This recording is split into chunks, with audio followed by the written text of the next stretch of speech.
Ang matagumpay na puno.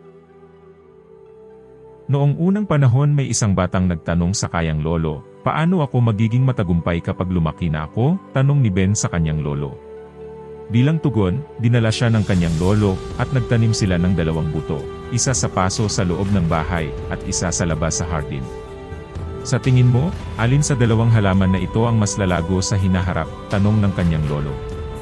Kumpiyansang sumagot si Ben, "Ang halaman sa loob ng bahay ang tiyak na mas lalago dahil ligtas ito sa anumang panganib." Ngumiti ang kanyang lolo at sinabi, "Tingnan natin pagkatapos ng 4 na taon." 4 na taon ang lumipas, bumisita muli si Ben sa kanyang lolo at nagtanong, "Lolo, paano ako magiging matagumpay?" Ngumiti ang lolo at sinabi, "Tingnan natin ang mga halamang itinanim natin." Tiningnan nila ang halaman sa loob ng bahay. Lumaki ito ngunit nanatiling maliit at mahina. Pagkatapos, pumunta sila sa labas.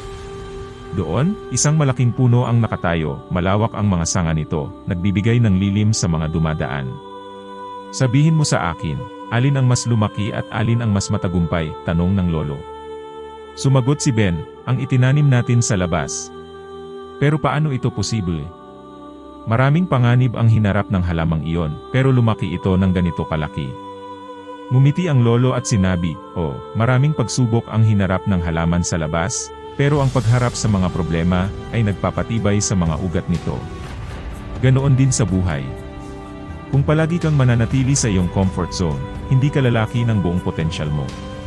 Ang gintong aral sa kwento ay, ang pagharap sa mga pagsubok at hamon sa buhay ay nagpapalakas sa atin at nagiging daan upang maabot natin ang ating buong potensyal. Kung palagi tayong mananatili sa ating comfort zone at iwasan ang mga panganib, hindi tayo lalaki o magiging matagumpay tulad ng kaya natin.